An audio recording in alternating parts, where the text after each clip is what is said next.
Capítulo tercero. Del ridículo razonamiento que pasó entre Don Quijote, Sancho Panza y el bachiller Sansón Carrasco.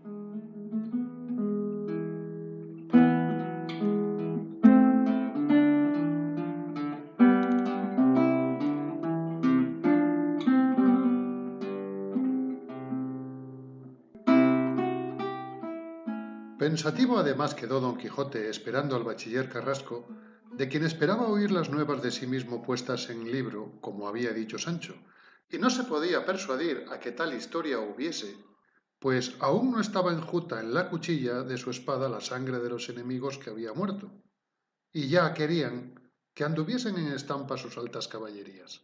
Con todo esto, imaginó que algún sabio, o ya amigo o enemigo, por arte de encantamento, las habría dado a la estampa. Si amigo, para engrandecerlas y levantarlas sobre las más señaladas de caballero andante. Si enemigo, para aniquilarlas y ponerlas debajo de las más viles que de algún vil escudero se hubiesen escrito, puesto, decía entre sí, que nunca hazañas de escuderos se escribieron. Y cuando fuese verdad que la tal historia hubiese, siendo de caballero andante, por fuerza había de ser grandílocua, alta, insigne, magnífica y verdadera. Con esto se consoló algún tanto, pero desconsolóle pensar que su autor era moro, según aquel nombre de Cide, y de los moros no se podía esperar verdad alguna, porque todos son embelecadores, falsarios y quimeristas. Temíase no hubiese tratado sus amores con alguna indecencia que redundase en menoscabo y perjuicio de la honestidad de su señora Dulcinea del Toboso. Deseaba que hubiese declarado su fidelidad y el decoro que siempre la había guardado, menospreciando reinas, emperatrices y doncellas de todas calidades, teniendo a raya los ímpetus de los naturales movimientos. Y así, envuelto y revuelto en estas y otras muchas imaginaciones, le hallaron Sancho y Carrasco, a quien Don Quijote recibió con mucha cortesía. Era el bachiller, aunque se llamaba Sansón, no muy grande de cuerpo, aunque muy gran socarrón, de color macilenta, pero de muy buen entendimiento.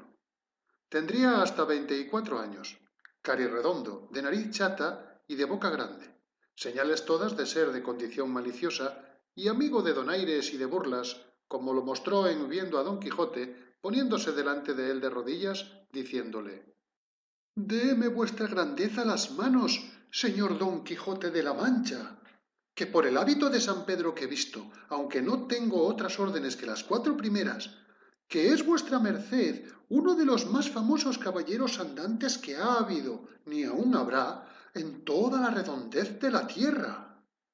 Bien haya Cide Hamete Benengeli, que la historia de vuestras grandezas dejó escritas, y re bien haya el curioso que tuvo cuidado de hacerlas traducir de arábigo en nuestro vulgar castellano, para universal entretenimiento de las gentes». Hízole levantar Don Quijote y le dijo: «De esa manera, ¿verdad es que hay historia mía y que fue moro y sabio el que la compuso?» «Es tan verdad, señor», dijo Sansón, «que tengo para mí que el día de hoy están impresos más de 12.000 libros de la tal historia. Si no, dígalo Portugal, Barcelona y Valencia, donde se han impreso.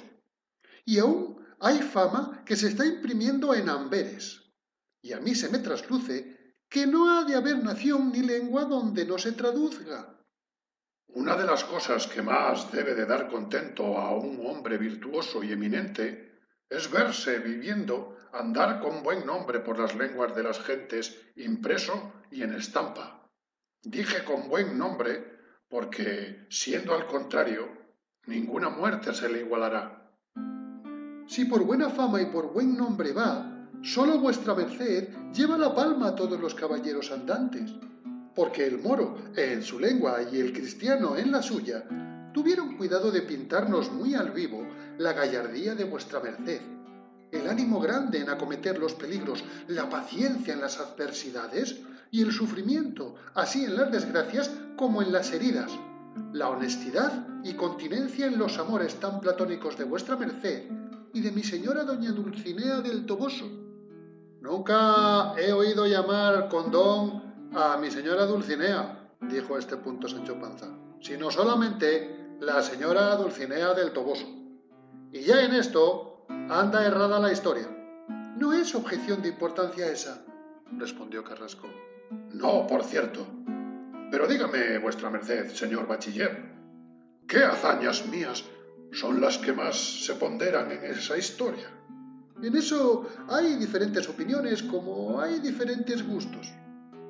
Unos se atienen a la aventura de los molinos de viento, que a vuestra merced le parecieron briareos y gigantes. Otros a la de los batanes. A la descripción de los dos ejércitos, que después parecieron ser dos manadas de carneros. Aquel encarece la del muerto que llevaban a enterrar a Segovia. Uno dice que a todas se aventaja la de la libertad de los galeotes, y otro que ninguna iguala a la de los dos gigantes benitos con la pendencia del valeroso vizcaíno. Dígame, señor bachiller, dijo a esta sazón Sancho, ¿entra ahí la aventura de los yangüeses cuando a nuestro buen Rocinante se le antojó pedir cotufas en el Golfo? No se le quedó nada al sabio en el tintero. Todo lo dice y todo lo apunta, hasta lo de las cabriolas que el buen Sancho hizo en la manta. En la manta no hice yo cabriolas.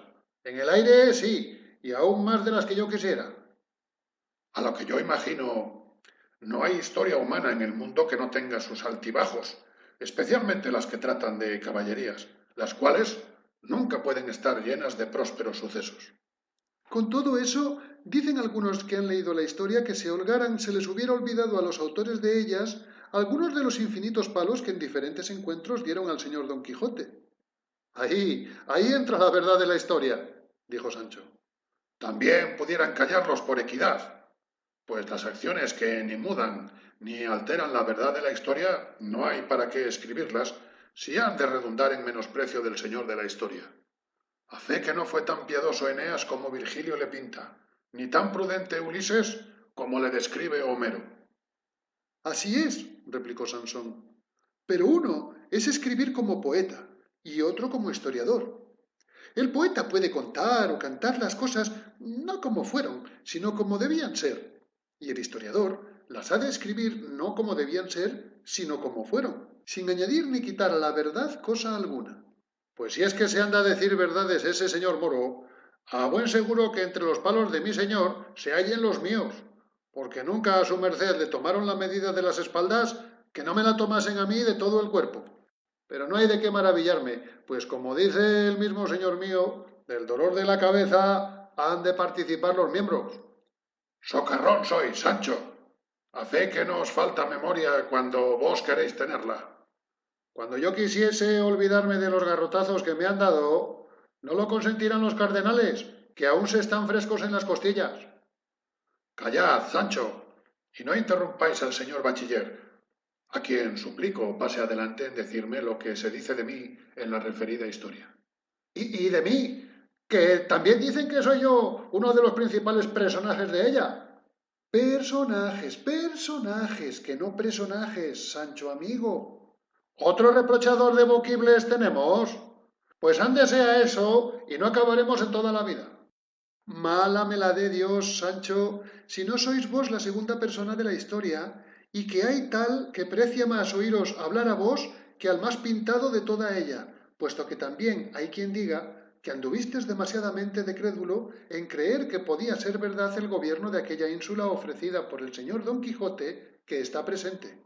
Aún hay sol en las bardas, y mientras más fuere entrado en edad Sancho, con la experiencia que dan los años, estará más idóneo y más hábil para ser gobernador que no está ahora. Por Dios, señor, la isla que yo no gobernase con los años que tengo, no la gobernaré con los años de Matusalén. El daño está en que la dicha ínsula se entretiene no sé dónde, y no en faltarme a mí el caletre para gobernarla. Encomendadlo a Dios, Sancho, que todo se hará bien, y quizá mejor de lo que vos pensáis, que no se mueve la hoja en el árbol sin la voluntad de Dios. Así es verdad, dijo Sansón, que si Dios quiere, no le faltarán a Sancho 1000 islas que gobernar, cuanto más una. Gobernador he visto por ahí que a mi parecer no llegan a la suela de mi zapato, y con todo eso los llaman señoría y se sirven con plata.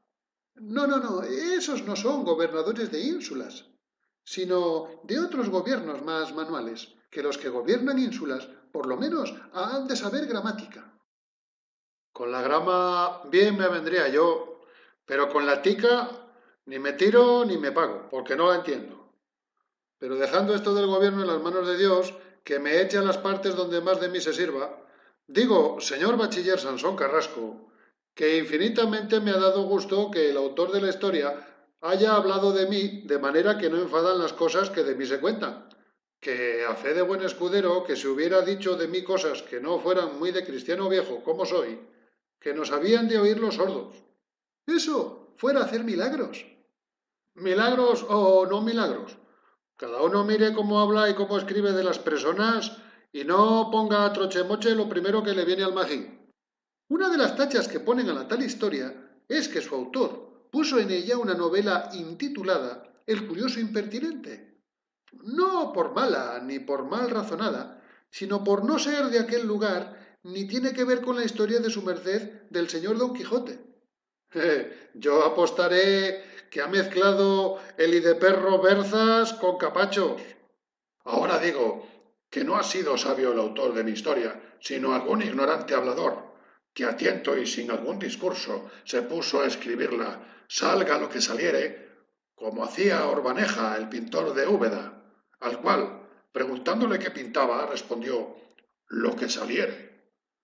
Tal vez pintaba un gallo de tal suerte y tan mal parecido, que era menester que con letras góticas escribiese junto a él, este es gallo. Y así debe ser de mi historia, que tendrá necesidad de comento para entenderla.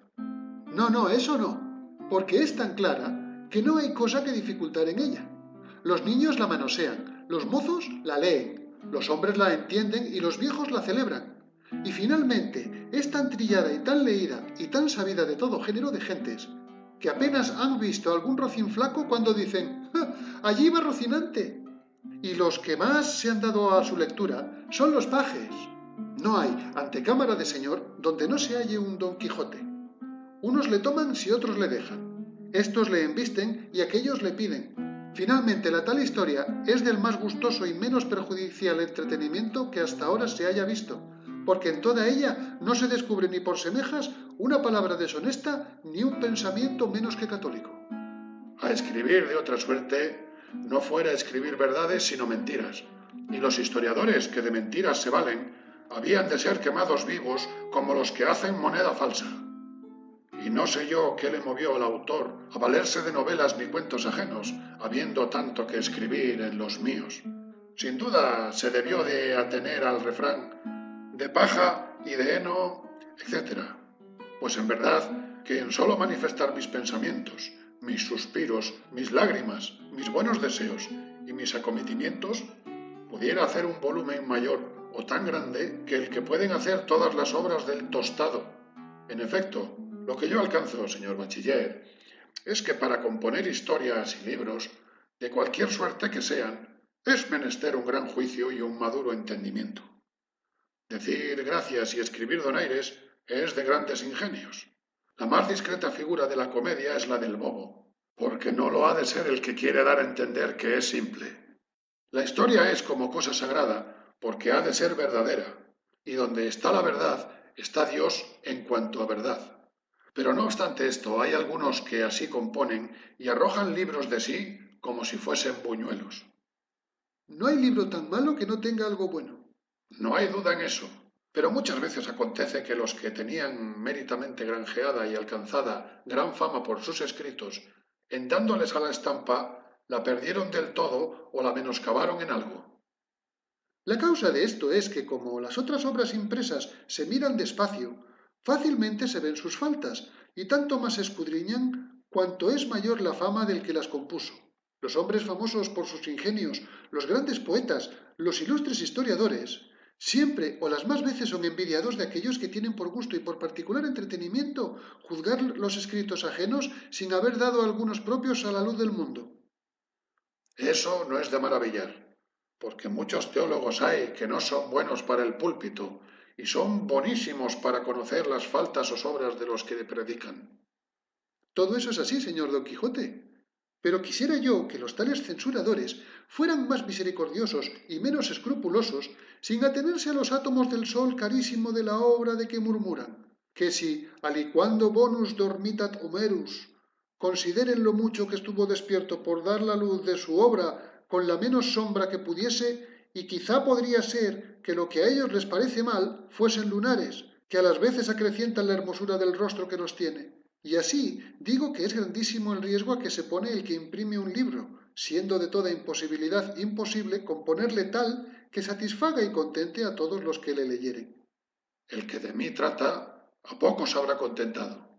Antes es al revés, que como de stultorum infinitus est numerus, infinitos son los que han gustado de tal historia, y algunos han puesto falta y dolo en la memoria del autor, pues se le olvida de contar quién fue el ladrón que hurtó el rucio a Sancho, que allí no se declara, y sólo se infiere de lo escrito que se le hurtaron, y de allí a poco le vemos a caballo sobre el mismo jumento sin haber parecido. También dicen que se le olvidó poner lo que Sancho hizo de aquellos 100 escudos que halló en la maleta en Sierra Morena, que nunca más los nombra. Y hay muchos que desean saber qué hizo de ellos, o en qué los gastó, que es uno de los puntos sustanciales que faltan en la obra. Sancho respondió: Yo, señor Sansón, no estoy ahora para ponerme en cuentas ni cuentos, que me ha tomado un desmayo de estómago que si no le reparo con 2 tragos de lo añejo, me pondrá en la espina de Santa Lucía. En casa lo tengo, mi oíslo me aguarda. En acabando de comer, daré la vuelta y satisfaré a vuestra merced y a todo el mundo de lo que preguntar quisieren, así de la pérdida del jumento como del gasto de los 100 escudos. Y sin esperar respuesta ni decir otra palabra, se fue a su casa. Don Quijote pidió y rogó al bachiller se quedase a hacer penitencia con él. Tuvo el bachiller el envite, quedóse, añadióse al ordinario un par de pichones. Tratóse en la mesa de caballerías, siguióle el humor Carrasco, acabóse el banquete, durmieron la siesta, volvió Sancho y renovóse la plática pasada.